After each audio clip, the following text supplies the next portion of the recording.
And now, from the authorities in sports nutrition, it's the EFX Sports Show. And here's your hosts, Dr. Jeff Golini and Brian Andrews.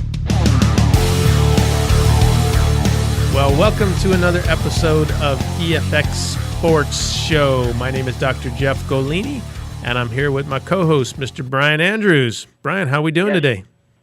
Hey, I'm doing awesome, and I'll tell you why. This is kind of interesting.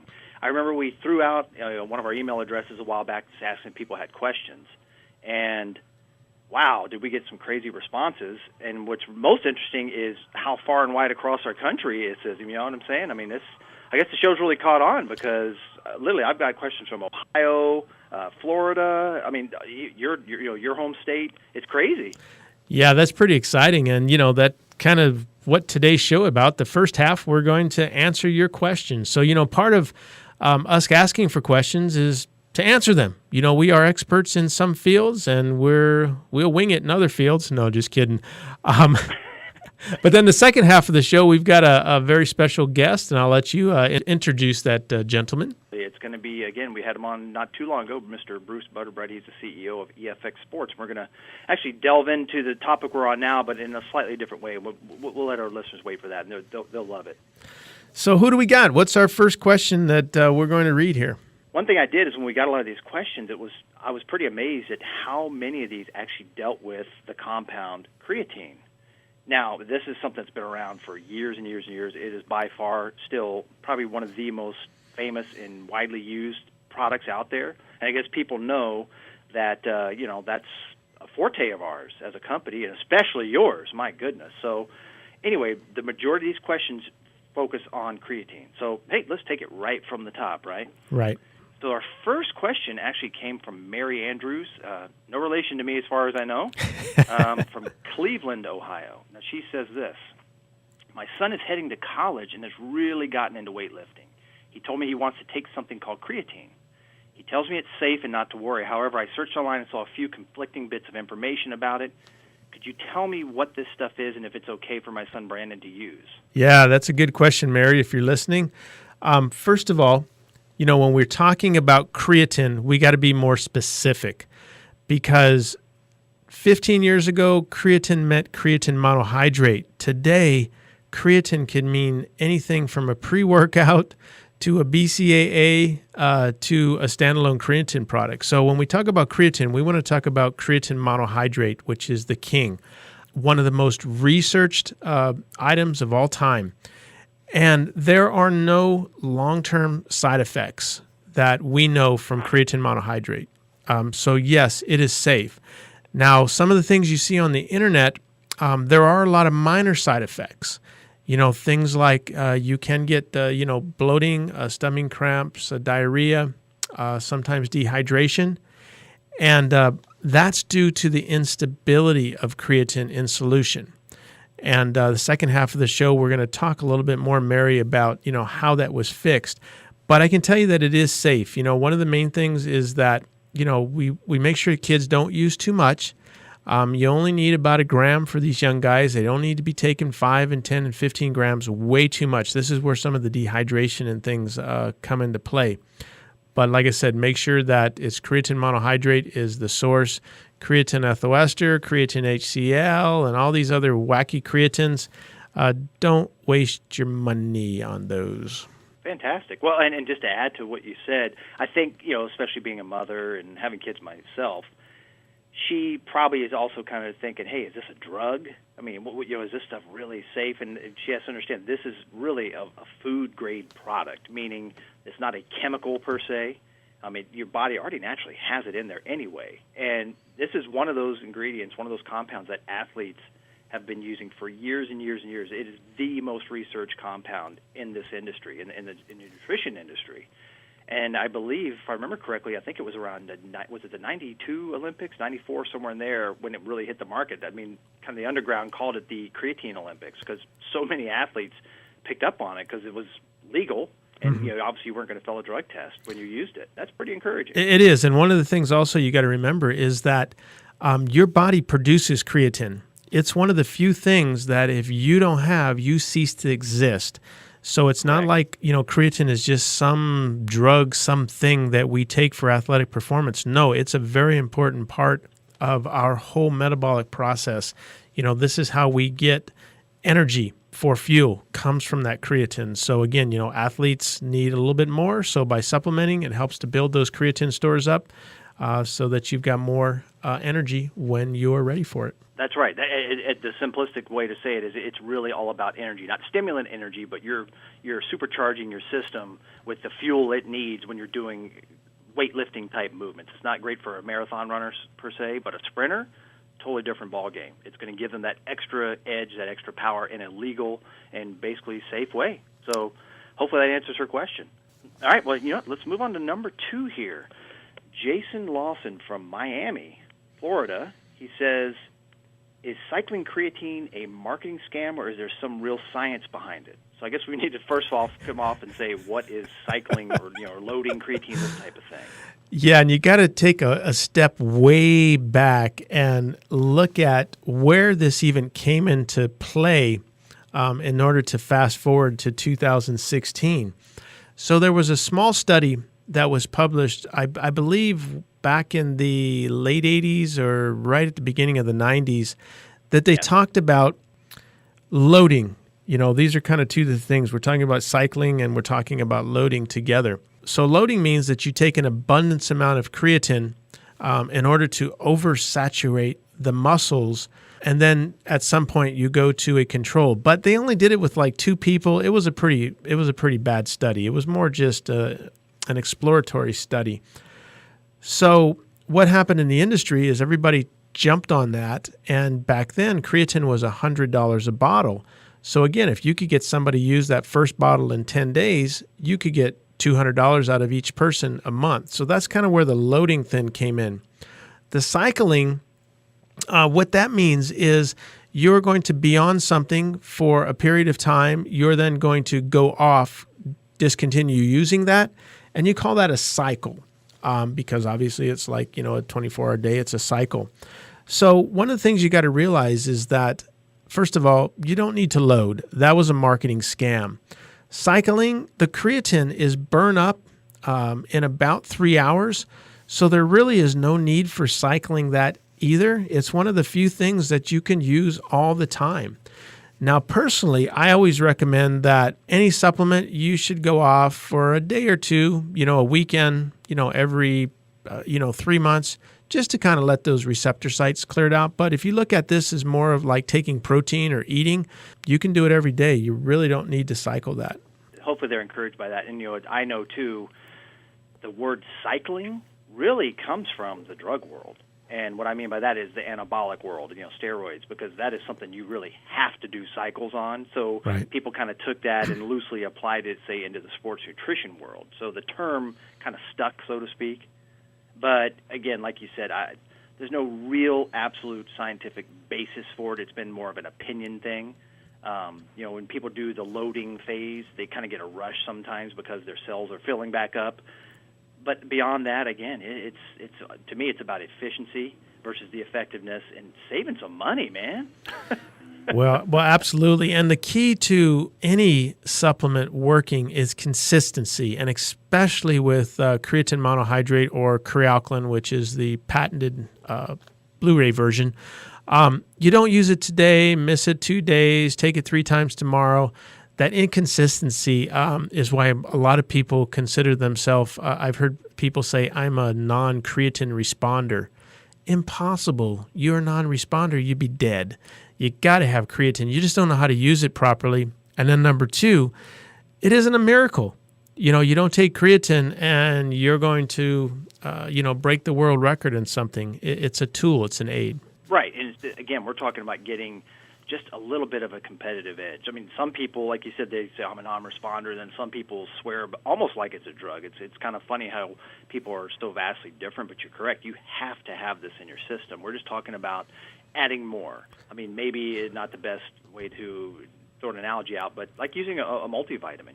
You're trying to kind of top off everything and make sure you're at the peak so you can perform at your best. And and like, say, I said sprinting earlier, that is a game of thousands of seconds when you win. I mean, you see those photo finishes, and you still can't hardly tell who won. But gold, the difference between gold and being somebody who just participated can sometimes come down to 1,000th of a second, which is almost impossible to measure. And that's like any sport. I mean, whether it be bodybuilding, powerlifting, football, any type of explosive sports, it all happens in an instant, in a second, less than a second.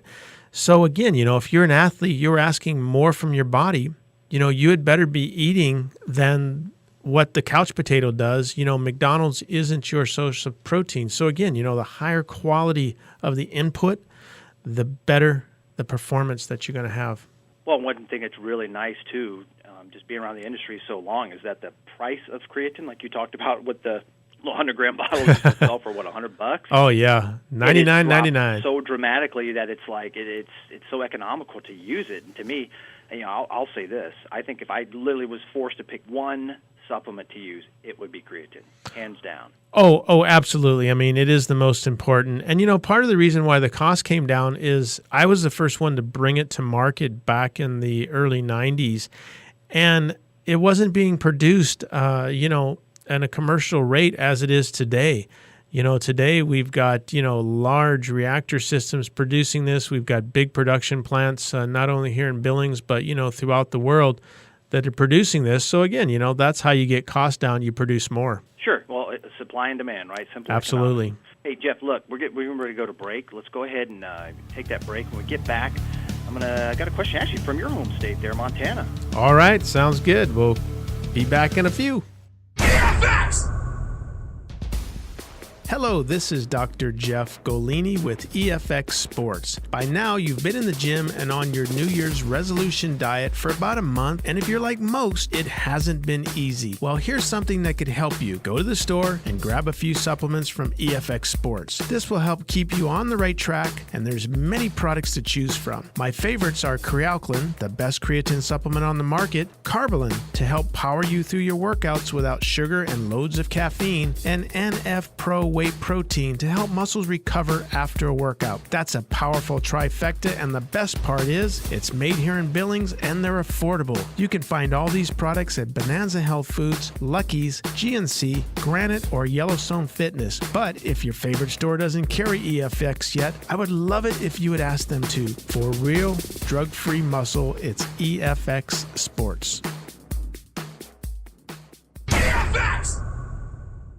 If you want to power your workouts and stay in shape like the pros do, then choose EFX Sports Supplements. Manufactured in Billings at All American Pharmaceutical, EFX Sports will keep you in tip-top shape with products such as NF Pro Whey Protein, Carbolin, Crealkaline, Freak Maker, and many more. Head into Bonanza Health Foods, Lucky's Market, Granite Fitness, or Yellowstone Fitness and try them all today. If your favorite store or gym doesn't carry EFX yet, tell them to check into it. Go to AAEFX.com to find out more.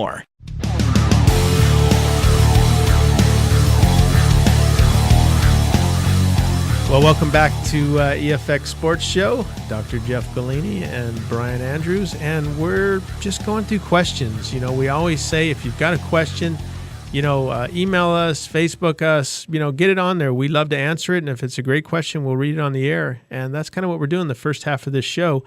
And as Brian had started out, is they just happen to be the majority of them on creatine. So we thought, okay, well, today will be a creatine show for you guys. Well, like I said before we went to break, I got the next question up here is from actually Missoula, Montana, which isn't too terribly far from good old Billings. This is from Jessica Davis. Okay, here's her question, Jeff. You ready? Right. Does creatine really have side effects? I'm a sprinter and also play volleyball. My coach told me it wasn't a good idea to use creatine because of the possible side effects I might have. But everything else about what creatine does, I like. What do you guys think?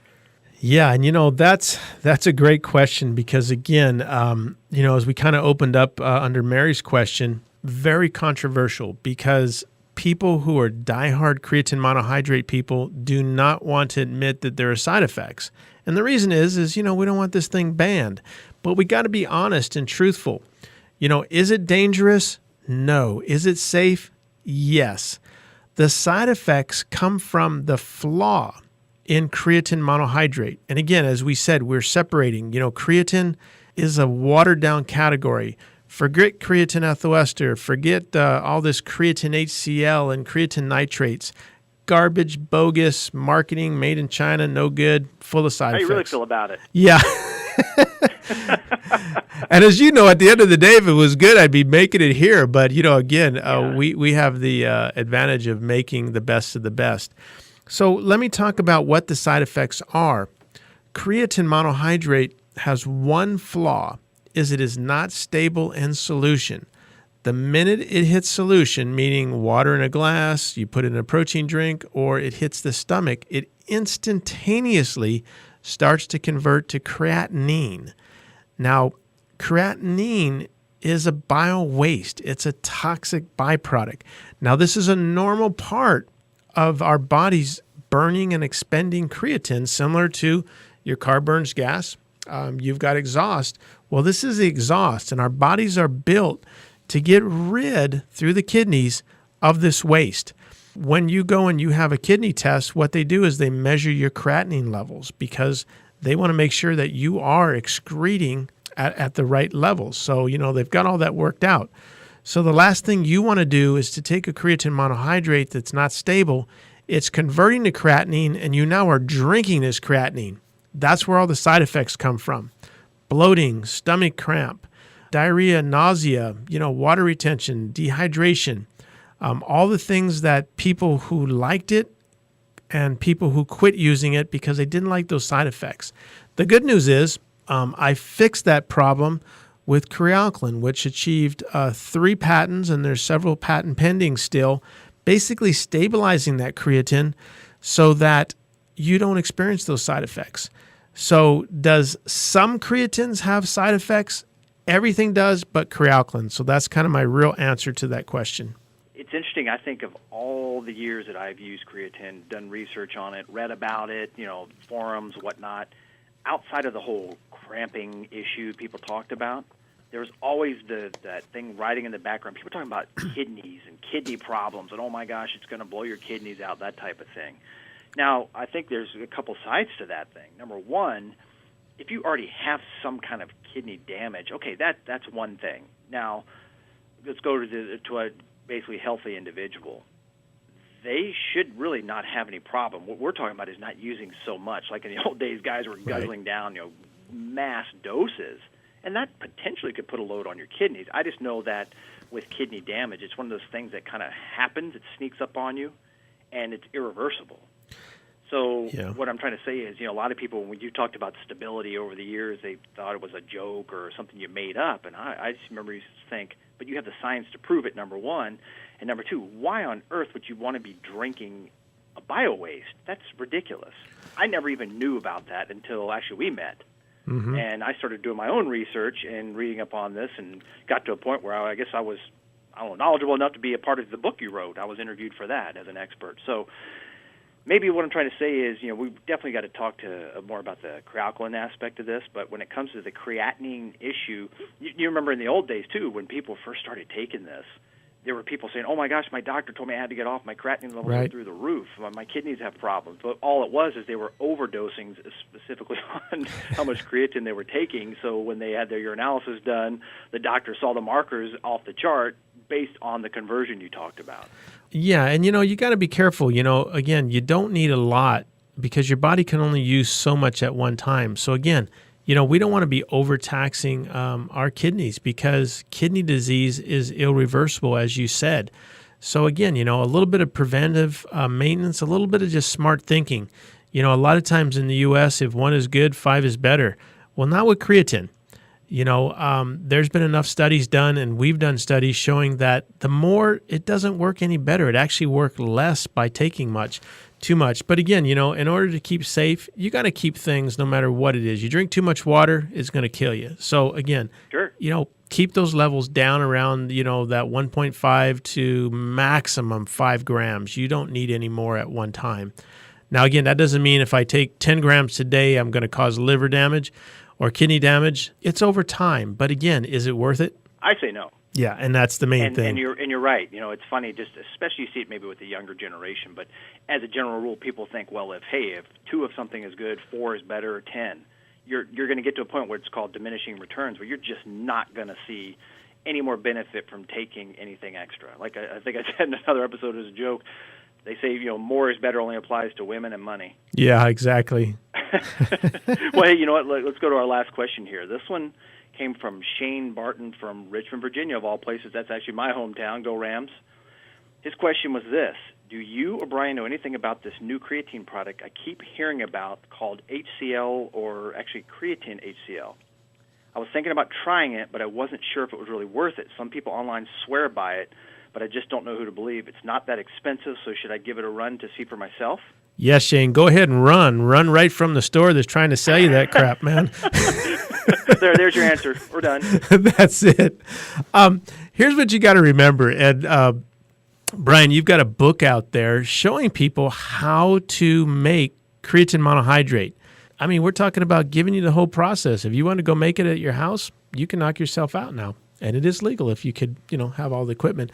But you got to take creatine monohydrate, and creatine HCl's whole claim to fame is we are more water soluble at higher doses than any other creatine. Now, why don't you quickly, what does that mean exactly when you say it's soluble? Well, water soluble means that you take a glass of water, you dump some in, you stir it up, and you don't have miscible floaties or sediment on the bottom. Okay. HCl guys, let me bring you in on a secret. All creatine is water soluble. Well, not all. Creatine monohydrate is water soluble. Now, is your product more soluble at higher doses? It is. But that's because you've added an acid to it, which helps anything go in the solution. But we're talking about getting up into 20 or 30 grams or 50 grams is what their studies show. Who cares? Your dosage on every bottle of HCl that I saw says take 1.5 grams. Well, creatine monohydrate is water soluble at 1.5 grams too. Now, here's the other reason why I don't like creatine HCl is it's manufactured in China. The last batch that I just tested last week, first of all, it's only 60% creatine. Creatine monohydrate is 99.9% creatine monohydrate. So why would you want to take something that is 40% less of the gold standard? The other thing is the creatinine levels from the manufacturing are high. They were in the 3% range. So we haven't even got to the conversion state yet. We're just talking about poor manufacturing. But really, you take creatine monohydrate, you put it in water, instantaneously it starts to convert to creatinine. You add an acid, which is an hydrochloric acid, which is how you make creatine HCl.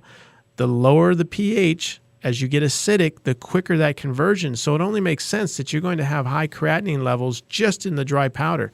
Guess what happens when you put it into water and you're so excited about stirring it for 20 minutes because it's so water soluble and beautiful?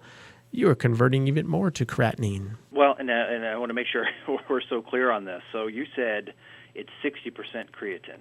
In other words, for every gram that you'd be taking, only 60% of that is actual usable creatine. So that'd be like someone saying, okay, I'm going to send you $100, they only send you 60.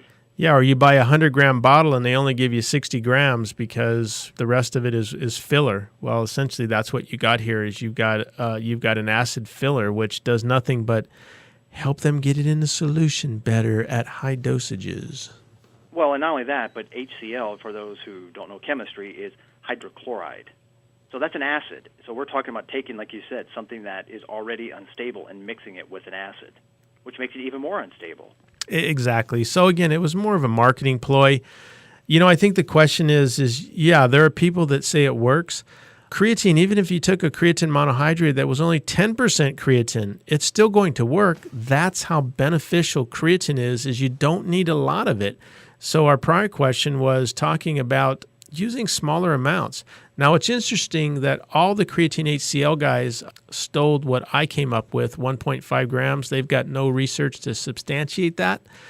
Smaller amounts are better. You actually can absorb and utilize that.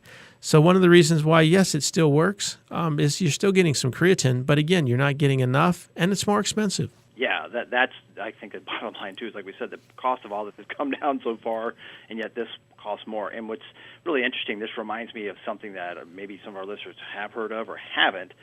There was something called creatine ethyl ester.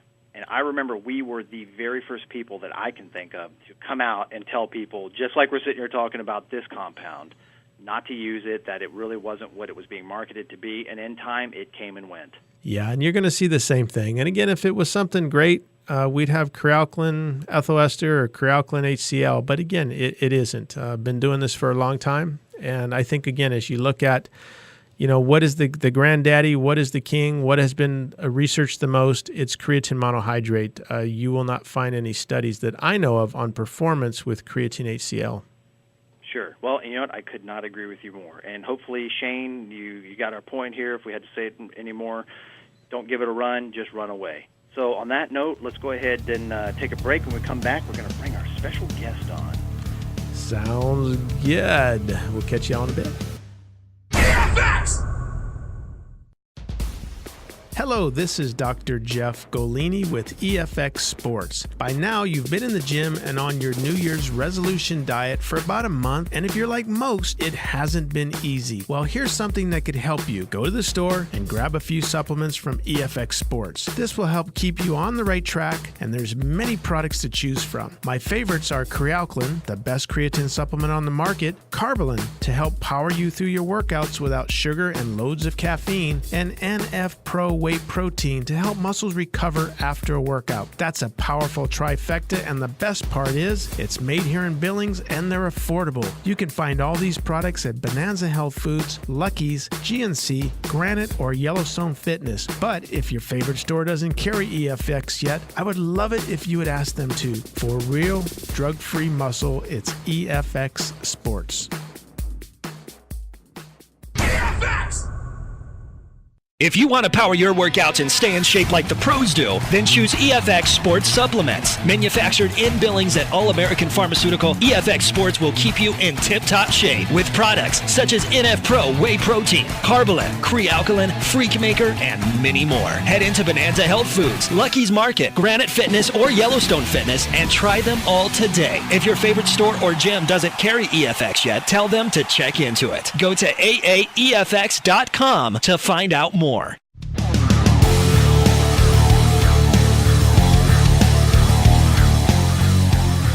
Well, welcome back to EFX Sports Show. Dr. Jeff Golini with Brian Andrews, my co-host. And second half of our show, Brian, we've got a special guest who's a friend of the show. He's been on before, and he'll probably be on a regular basis.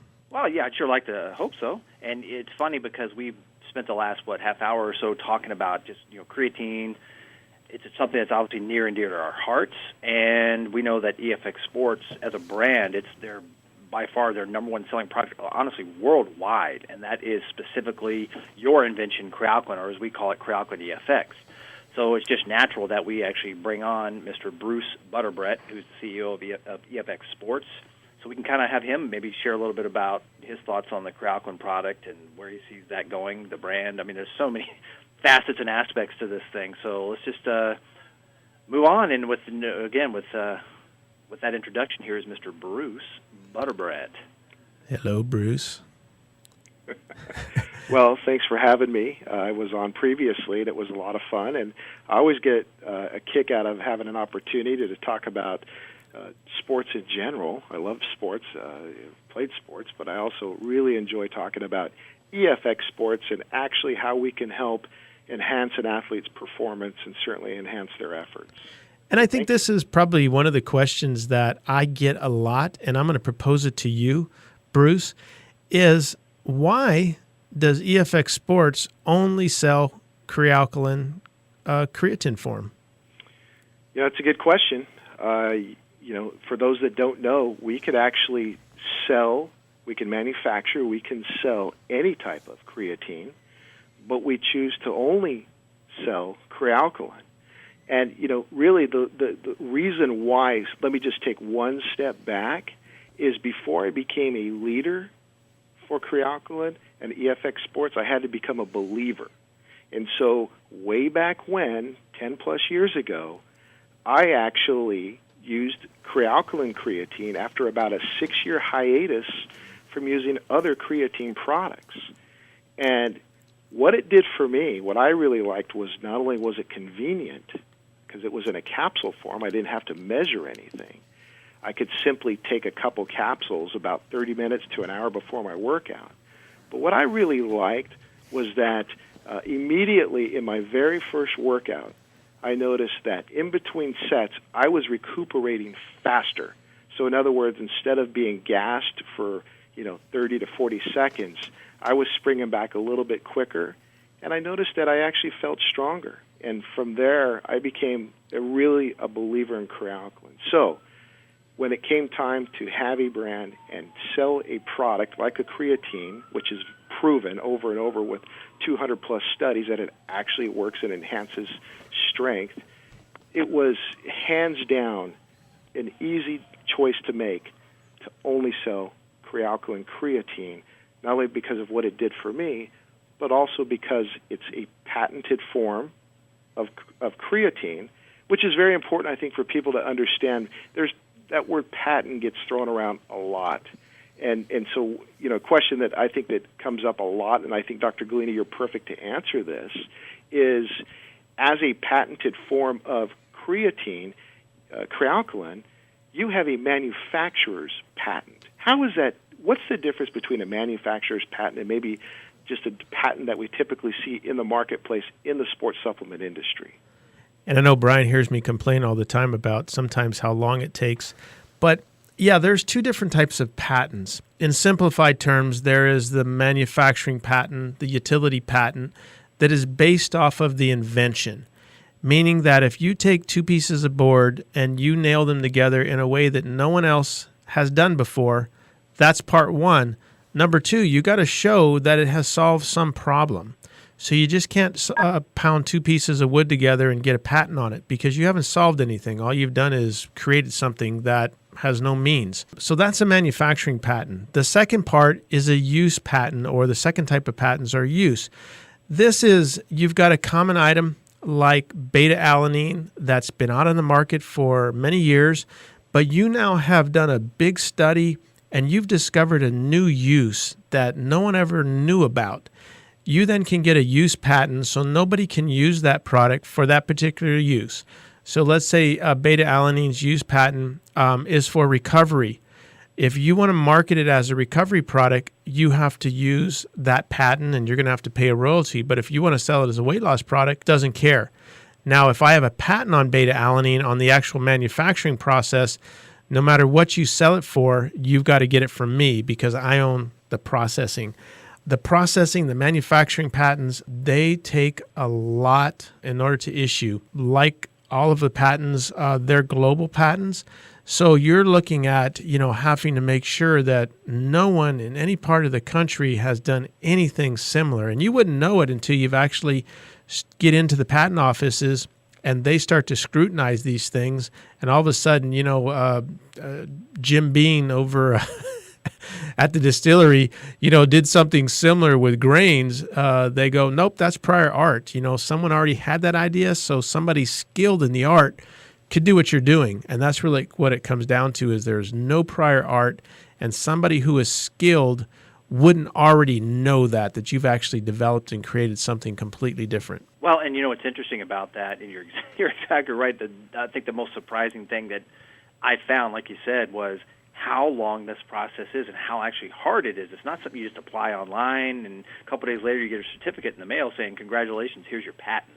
I mean, this can go on for years sometimes. I had no idea how hard that was. So for you to achieve that, especially on this type of compound, is tremendous. Yeah, and I think a lot of times people who've had a business and have gone and filed a trademark, or if you've got a copyright, you've written a song, those are very easy processes. Copyright is almost instantaneous. Trademark takes a little bit more work. They just got to make sure that no one has used that trademark. So a lot of times people think a patent is the same way. You just got an idea and you go file. Well, first of all, a copyright you can file for about $250 total cost. A trademark, going through an attorney, might cost you $2,500 to $5,000. A patent, not including the research, you better have $100,000 to $250,000 to make it all the way through that patent process, because a lot of times they're very expensive. With a business, I cannot communicate directly with the patent office. It has to go through an attorney to do, and again, you want to do it right, because if that examiner refuses a claim or something, you can't go back and argue with them. I mean, it's a done deal, So again, you got to make sure the language and everything is correct. 2 more issued this year, and both of those took over 3 years through the patent office. And these are global patents, so now we're just starting to get parts of them issued. So my new cholesterol patent issued in the USA, but it's still pending overseas, where my amino acid patent has first issued overseas, and it's still pending in these other countries. So again, we don't know how long it's going to take, but you've got to have attorneys in all these different areas. And I think, Bruce, you had a comment you had there? Yes, I do. Actually, just to kind of pick up again, so why do we sell Crealkaline? Well, over the years, we've had a lot of interaction with athletes, with whether they were professional athletes or whether they were at the collegiate level. We had other people that were just looking to just get in better shape, enhance their performance. And we heard over and over again some of the things that they liked about Crealkaline was the fact that they used to take, say, 5 to 20 grams of creatine monohydrate, and now they were only taking 1.5 to 3 grams of Crealkaline. They liked that it was convenient. And for some people, they actually experienced some stomach distresses and some bloating and some other things that they felt like Crealkaline just simply, there weren't those issues, but yet they got all the benefits of taking creatine monohydrate that they were looking for. So things like explosive power, strength increases, helping them to add lean mass in tissue, as it relates to just being an athlete. They really liked those benefits, and it just really, a lot of this and the success of Crealkaline has been largely by a word of mouth that we just simply couldn't create ourselves. It had to be generated by people that used the product and had a great experience and shared it with other people. And that is the story, plus the fact that I introduced it in capsule form, which, again, prior to that, people were used to taking powder. So it's all about the convenience.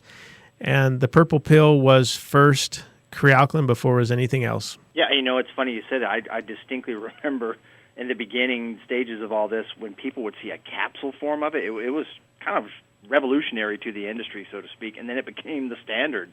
I'm surprised at how many other people have tried to copy that concept. I'm not surprised at all. What am I saying? But it's just interesting that we were actually able to come up with that concept and really make it viable in the marketplace. And you're right, it was a total convenience thing. What's easier than keeping a bottle of capsules in your gym bag or whatever? Nothing to mix. You just pop a couple and have a sip of water, and there you go. You're supercharged. Well, and when we first came out with Crealkaline, and this was even before it was EFX Sports, it came out under the All-American Nutritional brand, because we used to have a couple stores here, and we always did sold our brand to retail stores and things. It was in a powder form, and I got to thinking, well, geez, the dose is only 1.5 grams.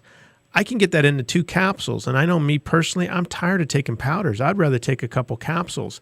And the reason why the whole color and stuff that people ask about is it's color-coded. It's a security, similar to drugs do, so that, we won't be counterfeited. I knew that this was going to be a big product, and I wanted to protect, our investment.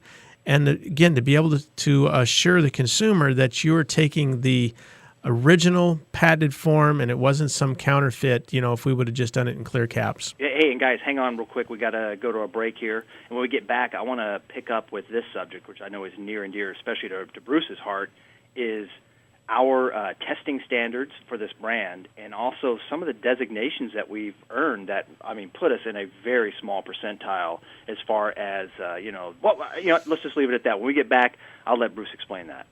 3, 2, 1. Well, welcome back to EFX Sports Show. We're here with Bruce today, and Brian, you had something you were going to lead into when we went into break, so I'll let you go ahead and take it. Well, especially in this day and age with all this, there's a lot of negative press that the sports nutrition industry specifically has gotten. And again, it's like anything in life, right? A few bad apples mess it up for the whole bunch, as they say. One thing that's really paramount, especially, again, we're talking about a company that works with high-end athletes here. We're talking about athletes who need to perform better, whether it's a football field, a rugby field, tennis, soccer, golf, I don't care what it is, bowling. When you want to be at your absolute best, what you're putting in your body, number one, better be safe and legal. And number two, it better match what the label says. So one of the things that this brand has been able to earn are a couple of pretty elite designations that are not easy to get, number one, to begin with, but to get both of them, that's quite the achievement. So, Bruce, why don't you explain what those are? Yes. Well, those two certifications that we've actually earned, I should say, that's a good way of putting it, we had to earn them, was through NSF and through Informed Sport. But one of the things, just going back, and Brian, you really did touch on this, and I think that what we're seeing in the marketplace that's trending, certainly with our core customer base, is that people are not only obviously concerned is what will this product do for me specifically, how will it actually help me, but they're more concerned too with by ingesting this or taking it in, what am I actually taking? What is this really meeting label claim? There's been some things, some companies in the news that sort of cast a dark shadow on the industry. We want to be a bright light. So that's one of our goals at EFX Sports with our manufacturing capabilities is to be a bright light.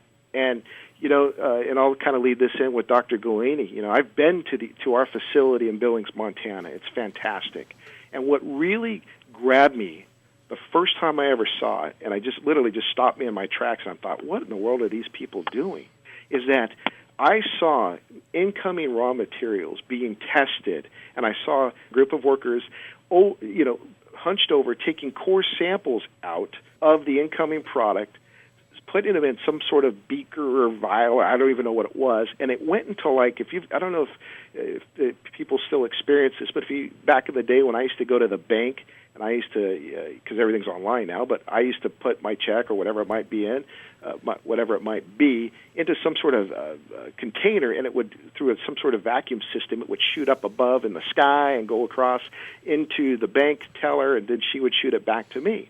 And this is what I saw. I saw these people take these samples and put them in this vacuum system, and off they'd go to the lab. And so, Dr. Golini, if you could kind of pick up and talk a little bit about those testing protocols that you established there at AAP, and specifically for Crealkaline. Yeah, it's interesting. I remember an interview somebody did with Lou Ferrigno once, and they said, Lou, why do you look so young compared to a lot of the other bodybuilders your age? And he said something that was interesting. He said, I don't have any skeletons in my closet. And, I don't want to go home thinking, boy, did we cheat? Did we, skip some steps to save some money? I like to sleep well. And I think that's what I founded All American Pharmaceutical on, is that, first of all, we are the most expensive company in the world, and I'm proud of it. Because if you want the best, you're going to pay for it. And the products speak for themselves. But getting into why, again, I think it's just pride. Whether you're an athlete, you're a business person, you're an American, or whatever your nationality is, you should have pride in what you do. And I think it's kind of a lost art out there, is trying to do a good job. I was instilled as a young person from my dad that, if you're going to do it right, and do it right first. Don't come back and have to fix it or have someone else fix your mess up. So that's what we do. We spend all this time opening every single barrel that comes in every day, day in, day out. We're checking every barrel for, contaminants. We're testing for purity, for heavy metals, for microbial. And before that material can even be released, it has to meet a very stringent guidelines, of very tight specifications. Because, again, we only want the best going into what we manufacture, and the only way you're going to do that is to do the best. Now, part of the certifications are helping us to make sure that what we think is the best, we now have a third party, a second set of eyes coming in and scrutinizing what we're doing to make sure that we are doing the best. And as you mentioned, those certifications, NSF, which is probably the most recognized certification in the country, from vacuum cleaners to dietary supplements. We've actually got two with them. We've got NSF for GMP, which means they are monitoring our FDA requirements, our good manufacturing practices, to make sure we are meeting their standards. And their standards actually are above and beyond what the government. I can't tell you how many times one of their auditors would be in here and our quality director would say, well, FDA doesn't require that. And they would go, well, we don't care. This is what we require. And they'll go, okay, that's a great idea. If it's above and beyond, that's what we want to do. And then their NSF Sport is, again, all about banned substances, meeting label claim. Informed Choice, Informed Sport is, again, about drug-free manufacturing, drug-free products, meeting GMP standards. So those are just two of several certifications that help for a consumer to realize, what really is going on behind the scenes. And here are some people that are verifying. You're not just taking my word for it. Yes, and I've also seen, Dr. Golini, I've seen those certificates of analysis that come in with raw materials from your vendor sources, and I know that even though you have some great relationships, you don't just let it end there. That's where the testing process starts on your side, correct? Yeah, the certificates are actually they're really a joke. Because at the bottom of almost all the certificate of analysis for the raw materials, there's a little disclaimer that says, this certificate of analysis is for informational purposes only and is only a reproduction of what our manufacturer gave us. We didn't do anything to test it or verify it. It's all your job. Well, it doesn't quite say all that. We have to have them on hand. What that certificate of analysis is good for is we look down there to make sure that based on their piece of paper, they have met our written specifications. If they don't, sometimes we will reject it based off of their C of A because they are telling us this is what our product contains. And if that doesn't meet our specifications, why should we waste a lot of money to see if it really is true? So that's about all that paper is good for. We're going to continue to do all of our testing to make sure that it does meet our specifications. But yeah, most of the time it's relatively worthless. Well, and I know that, again, we're saying here, not only do we have these informed sports designation, but you also have NSF. And maybe there's some redundancy there, but we look at it, I guess, more as, look, this is proof so far above and beyond anything we could just say, and it puts us in such an elite class, or puts that brand in such an elite class that now when you're talking to these elite athletes, they feel a totally different sense and level of confidence in the brand. In fact, just yesterday, an email arrived. I can't say the name, but this is someone that I think everyone would know if they heard this name, an NFL player, saying how excited they were to see that Crealkaline, which we were just talking about, has the NSF designation because he's been really wanting to try it. And by their contracts, they have to use products that have that designation. Yeah, and that's one of the things about NSF is, they are connected with the Major Baseball League, the NFL, where Informed Sport, is more connected with, the Olympics, baseball, and, they kind of cross in on the football. But, again, these athletes, this is their job. I mean, sometimes we look at them and we think of them as cartoon characters, but this is what they do for a living. And their contracts require them that they can only use drug-free certifications, and they've got to carry this mark. So again, companies that don't have that mark, okay, you might say, well, I'm not a sports company, so I don't need to do that. Well, guess what? You can still do the GMP, and the reason why you don't want to do it is, number one, it's expensive, and number two, you probably aren't going to pass. Yes. Well, and just picking up on that, Dr. Golini, you really nailed it. For us as a brand, going back to just Crealkaline and having those certifications on there, we're trying to sell trust, and our customers mean the world to us. And we know that especially for high-end athletes, professional athletes, they are looking for legal, safe, supplements for performance. It's their job. This is how they put food on the table, and so that we take that very seriously with what we do. And a product like Crealkaline literally belongs on every athlete's training table. Everyone that trains as an athlete should be using Crealkaline. So look here, if you're going to go buy a car, what's the first thing you do besides kick the tires? Test drive. All right. And in Montana, we say you don't ever buy a horse without riding it. I mean, you would be, I don't want to say idiot, but you'd be stupid. So that's one of the cool things about EFX Sports, Bruce, is you let them test drive a product before buying, correct? That is correct. And what they can do is they can actually just go to our website at www.aaefx.com. That's www.aaefx.com, and ask. You can click on Ask the Scientist. You can ask the trainer. Any way that you want. If you want to ask for some samples of Crealkaline and some of our other products, simply submit it, and we'll make sure that gets into your hands so that you can test drive. Again, our brand, and especially Crealkaline, was built on word of mouth. Yeah, and I think that's one of the key features. If you've been following Dr. Jeff Golini on Facebook, big campaign to give away product. And again, I tell people, don't go buy something. I'll talk you out of buying it before you try it first. Because again, before you invest in something, you need to make sure it works and that you like it. So any company that can't let you test drive their product first, you're probably going to be a one-time buyer. And Brian, a lot of companies build their companies off of one-time buyers. Oh, yeah, here today, gone tomorrow. I mean, if you look back through some of the industry magazines, let's say going back 3 to 5 years, I bet you half at a minimum of those companies don't even exist anymore. And you kind of sit there and scratch your head and go, what happened? But they got in, some of them made their money and got back out, whereas, I mean, gosh, how long has All-American Pharmaceutical been around now? 30-plus years? 31 this year. There is quite a track record there. Well, I just noticed that we're just about out of time, so I just want to go ahead and close this and say, hey, number one, thanks to Mary, Jason, Jessica, and Shane for your fantastic questions. Hopefully we gave you the information you needed to make an informed decision about what it was you wanted to know. And I also want to definitely thank Mr. Bruce Butterbredt for taking some time to join us again today and drop some knowledge on our listeners. And if you want a sample, like you said, go to their website, put it in there. If you want to ask a question for our show, you can do the exact same thing there, and we'd be more than happy to drop some knowledge your way, too, to help you reach your goals and put you in a best position to win. That's what we like to say. So on that note, Dr. Jeff, thank you so much, and we will call this another show. Underground in the EFX studio, you've been listening to the EFX Sports Show. Find all the EFX Sports supplements and products by logging on to aaefx.com.